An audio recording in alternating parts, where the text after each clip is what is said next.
Pemirsa, terima kasih. Kembali lagi di PTV Show. Masih barengan sama Irma di sini, ngobrol sering tapi nggak bikin boring karena ini bener-bener nggak kerasa kayak aku sampai bilang tadi ya sama kameramen ya.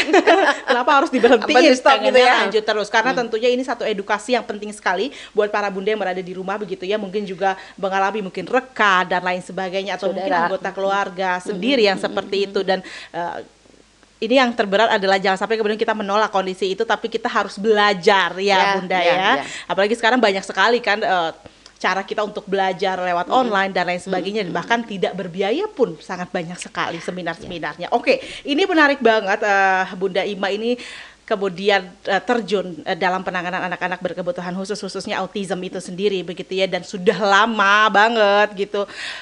Apa yang ada di kepala Bunda Ima saat itu yang memotivasi ya, dan jadi, untuk siapa sebenarnya? Ya, jadi kalau pada awalnya jujur saya tidak punya motivasi yang spesifik gitu ya.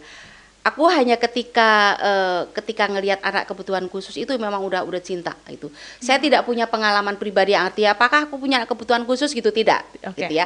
Tetapi memang itu yang disebut dengan calling kali ya Kak Irma ya. Jadi memang ada perutusan, ada panggilan gitu ya. Jadi saya memang sangat suka sekali dengan dunia kebutuhan khusus. Baik. Aslinya awalnya dari situ. Jadi saya ketika ngelihat anak normal gitu ya, cantik, pinter itu biasa aja gitu, nggak ada rasa apapun. Tapi ketika ngelihat anak kebutuhan khusus itu rasanya udah pengen meluk aja gitu loh. Jadi memang bukan karena ada keluarga atau anak sendiri. Enggak, saya enggak punya anak kebutuhan khusus, enggak punya saudara kebutuhan khusus juga. Jadi memang tumbuh dengan sendirinya. Iya, aku bilang mungkin itu yang disebut dengan takdir ya. Aku Allah taruh aku di situ, diberi banyak bakat tentang itu, diberi hati tentang itu gitu. Jadi kalau misi secara khusus enggak. Jadi demi nusa, bangsa, negara begini-begini enggak tuh. Jadi memang dari dalam aja. Yang pada akhirnya toh saya berpikir gini, ini satu keluarga ini kan menjadi sakit semua ketika ada anak yang sakit gitu kan ya.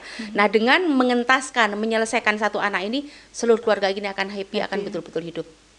Kan sebetulnya ada di situ ya Kak ya, untuk kesemuanya. Dan itu tentu tadi ya menarik dilakukan dari hati gitu ya, dan saya rasa itu juga kemudian yang bisa membuat Immaculata Boarding School, Autism Boarding School ini bertahan hingga hari ini begitu ya Bunda ya.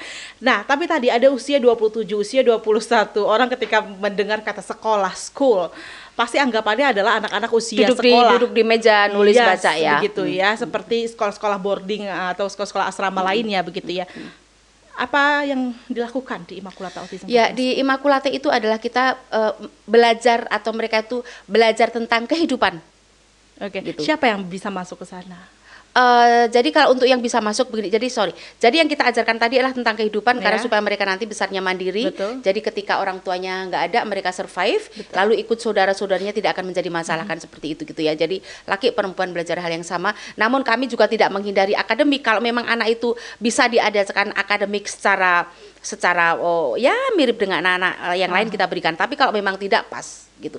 Karena sebetulnya anak autis itu yang 75% dari anak autism itu sebenarnya adalah retardasi mental. Sementara di kita itu orang memahami anak autis adalah jenius itu, sama sekali tidak. Ya, ada memang 1-2 anak itu yang betul-betul Allah kasih bakat yang luar biasa.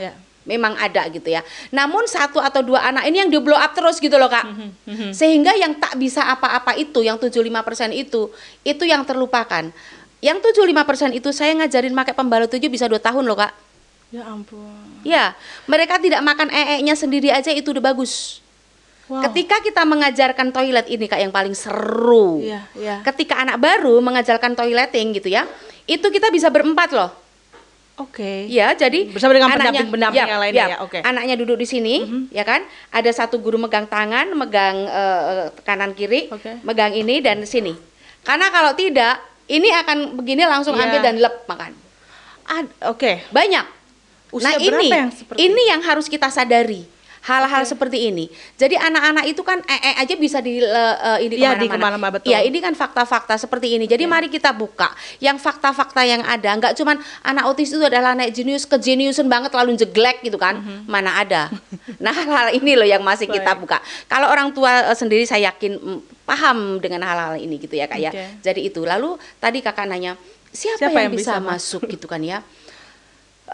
Menyedihkan sekali memang karena sekarang waiting listnya hampir 300 lebih, malah bukan hampir. Masya Allah. Sampai 300-an. Ini kapasitas artinya, berapa kalau untuk 60. Sampai hari ini?